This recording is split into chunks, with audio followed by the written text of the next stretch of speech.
slides here from Fareye, Mike, Elton, and you're going to talk about how the delivery can be a competitive advantage. Mike, thank you very much for joining us, and the stage is yours. Thank you very much indeed. And I suppose just a simple thing, yeah, it's just clicking around different slides, so that's great.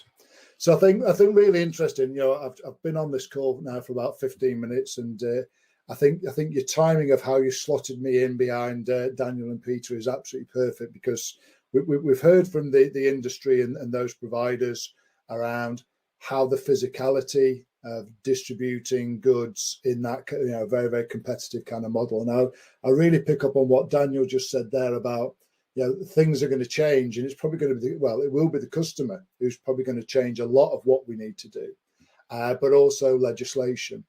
But from a kind of lifetime value kind of perspective, it is about making that the way that you deliver. And obviously here it's in that kind of last mile space, but from a Fareye perspective, it's in an any mile kind of space. But it's about turning that delivery into a competitive kind of advantage. So from a kind of mission perspective, we as Fareye want to turn every single delivery that is made around the globe, and hopefully using our technology, into something that's done accurately, efficiently. And obviously really, really key is that sustainability side of things. So we need to make sure that the customer is being informed and being given that option about how they would like to receive their goods. And I think that's one of the real kind of big statements in there. It's not just about always delivering as cost effectively as possible, but it's also about delighting that customer, because a delighted customer is a returning customer, and the value of that full life proposition to make sure that once you've done all the hard work around your creation of your brand, whatever that brand is and whatever the products are that you sell, to then I think Peter made a really interesting and powerful kind of statement in the fact that quite often businesses then do the final mile delivery using services whereby it's probably not as optimal as it could be from a kind of delivery quality perspective. And you end up doing all the hard miles, all the hard yards, all the quality around what you do to engage the customer. And then right at the end, you give them a bad experience, which is not what they want to do or what you need to be doing, and certainly what the industry is expecting. So, we look to solve these kind of customer-centric problems, whilst obviously always having a firm hand and control digitally and from a technical enablement around those kind of cost to serve metrics. A little bit of insight to who we are. We're a global kind of player with large operations around not only the North Americas, EMEA and APAC, but we're constantly growing as our name becomes more and more omnipresent with last mile kind of execution specialisms. I thought it worthwhile bringing some of those kind of challenges into this industry, or bringing those to light. A lot of people will probably recognize these, but we realize the fact that the customer, who obviously is front and center for what we're trying to achieve here, that customer excellence, they'll pay more for getting a faster delivery. Now, again, I heard the guys talking before, about the 10-minute kind of delivery for groceries. And I agree with the sentiment of, I think it's more, the industry is going to go more about those time deliveries, or that kind of swift for the right kind of products. But having your weekly groceries delivered in 10 minutes time when you probably don't need them to the weekend isn't necessarily kind of right. There's a lot of an additional kind of intelligence here about 40% of them want to have more kind of view and selection choice around the sustainability side of things. 44% of them obviously attempted to try out new services or new delivery kind of ways. And that really brings in that importance of having that omni-channel capability. Again, I heard the guys talking about kind of the dark stores or the differences between the supermarkets and the warehouses. I think the key thing is you need to make your goods, whoever you are as a retailer or as a service provider, you need to make your services available to the customer as and when they want it. I think that's the really, really key metric here. Yeah, doesn't matter what we think they're going to do. If the customer wants it, we need to really try and delight them, because again, a happy customer is that returning customer. And even though this session really isn't about the returns is as key as that kind of initial first time delivery success, making sure that everybody, has that same kind of return initiation, getting the money back in the same way of buying the product when they want it, where they want it, and how they want it to be delivered. So we recognize as a business, when we work with our different customers who we call our partners, and as we work in the industry, the fact that the front door is now the kind of new battleground, and it's the new storefront. And we've got the fact that most businesses, 98% of them recognize the fact that the delivery impacts that brand loyalty, that customer loyalty. So I'll repeat it, you spend all that time and effort of getting your products out in the marketplace, positioned so that people can buy it where they want it, how they want it, when they want it, at the right price. But that delivery experience probably is as important as having the right product at the right kind of price, because we know we're all quite fickle in the way that we actually buy our goods.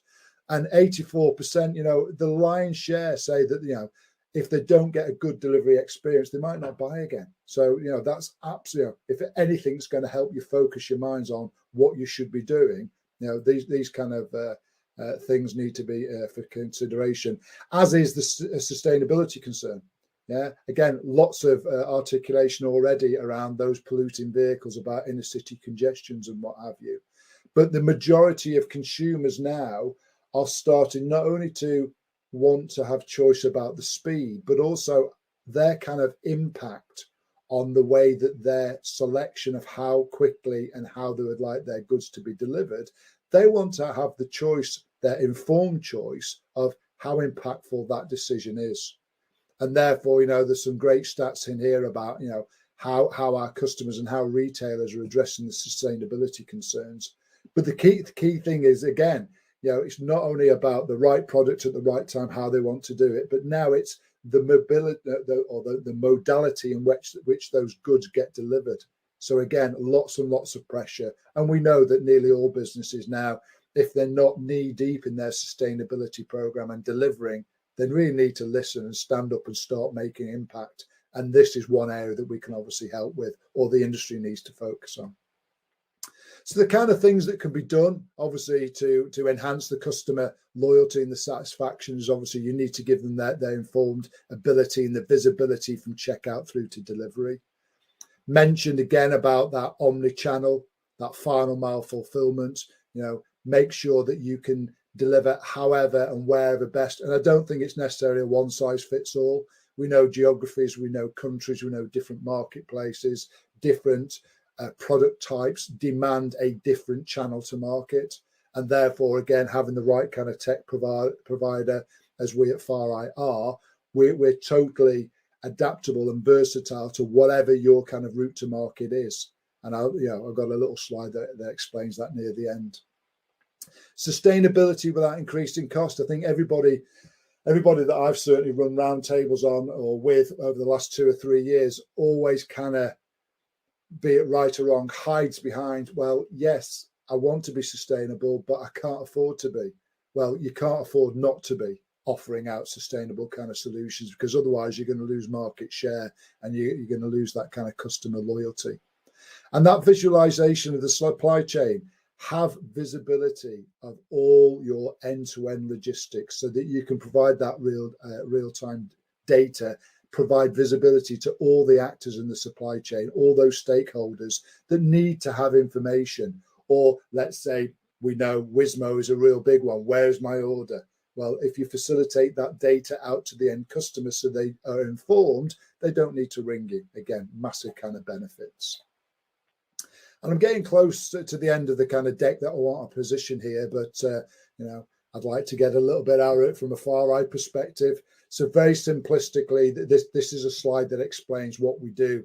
And if you view us in the middle, as we've got our branded name there with our capabilities listed below, the simple thing is, however, on the left-hand side, you would like to make your services and your products available to your customer base, be it through an e-com platform, through bricks and mortar, through the B2B, starting an order from being collected from someone's home or through a complex cross-dock network, and however you then want it to be delivered, so it can be anywhere, everywhere, on whatever modality, whether it's your courier partner, your carrier partner, your hauliers, your own fleet being distributed, be it immediate through a hyper-local delivery like a pizza, or several days hence, or whether it's white good one-man, two-man home deliveries. These are the services that we support all our customer base on as their partner to facilitate their capabilities for today, but more importantly for tomorrow, because we know, and Daniel and Peter have already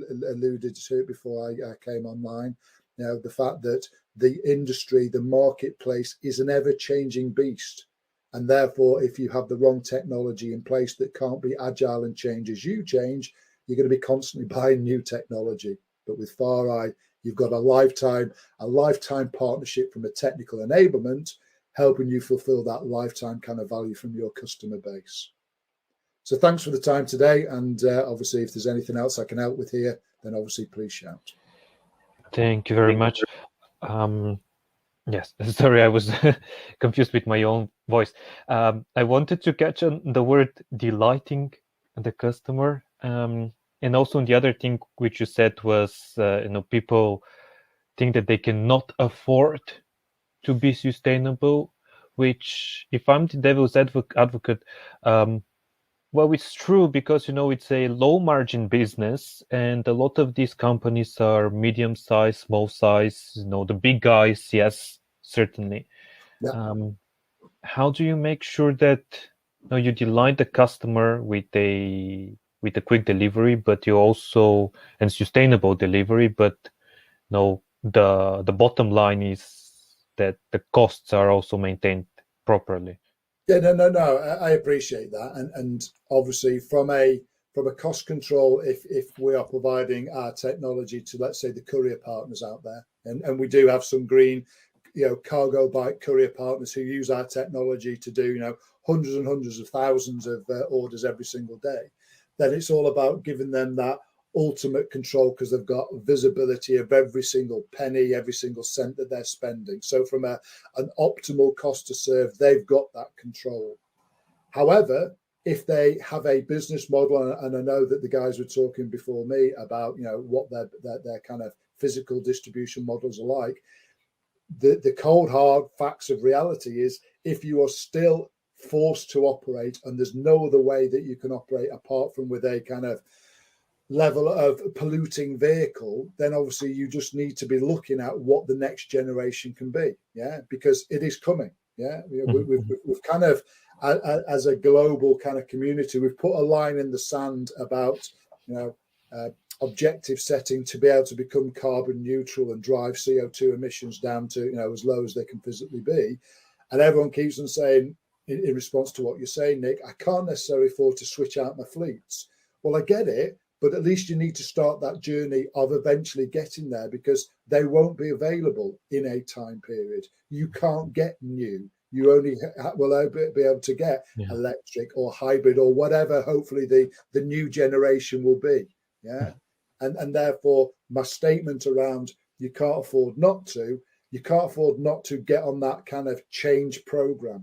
Because if you keep on putting your head in the ground like an ostrich, one day something's going to come up and bite you. And I also want to take you to the other side of the technology. There is a lot of technology out there. How could companies on all sides of the spectrum of supply chain logistics evaluate what works for them and what doesn't? Because very often you implement something, you mentioned implement something, it turns out it was not the right thing, then you have to scrap it, you go to someone else, and it's kind of a never-ending circle of failure. Yeah.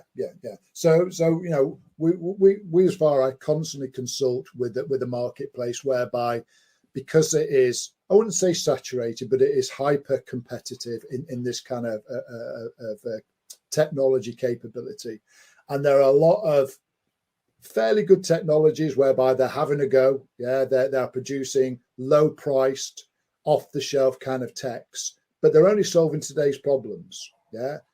I've been in logistics since 1986. And every 3 or 4 years, things change. It goes cycles, but things are constantly changing. And obviously, with the advent of computers, Yeah, and then when Android came on, and AI and machine learning is kind of omnipresent now in a lot of high quality technologies. Having the right partner who has helped you evaluate problem solving today, but then having the right kind of capabilities from the way the technology is built. And again, I'm here to as the ambassador for Fareye. Our technology is a low code platform, yeah, so that rather than having to go back to the drawing board every time you need to change a business process, and other technologies, they have to go and develop the code and test it and release it, and they charge thousands of pounds to do it, and it's a big disruptor. Partnering with Fareye is a very, very swift hours and days, not months and weeks and years to be able to affect change. So the key answer to your question, Nick, is whoever's doing their due diligence about their partner, it's for today and for tomorrow and for the next day. Because when you're selecting anything around change, you don't want to be changing all the time when it comes to big system upgrades and changes. Yeah. Get a partner for 3, 5, 10, 15 years. And just finally, as a question on trying to predict, well, we are at the end of the year. How would you evaluate this year on a logistics technology side, and probably trying to look into what will happen next year or in the years after? I think from a technology perspective, certainly representing my business, is we are perfectly positioned for that perpetual change. Yeah, I don't know what will be absolutely vogue, but I can guarantee that it will be a change of mindset. We're already going down the big challenger around autonomy around the vehicles because of driver shortages, but we've also kind of mitigated some of those, I'll call them, and hopefully, I don't upset people here, professional drivers are now becoming riders, are becoming cargo bikes, because we are being able to, or we see a lot more of that hyper local e-fulfillment dark store facility where you and I, we are.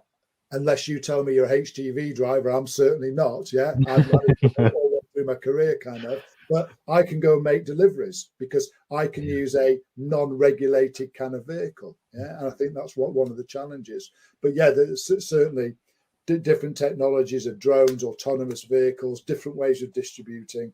But again, we're very secure in our own capabilities for the fact that whatever the challenge is, we can digitize it today for today, and then for tomorrow as they want to change their processes. Mike, thank you very much for your time. We will continue the conversation with Fareye in the coming months, and you can learn obviously more on their website as well as on ours. Thank you very much, Mike.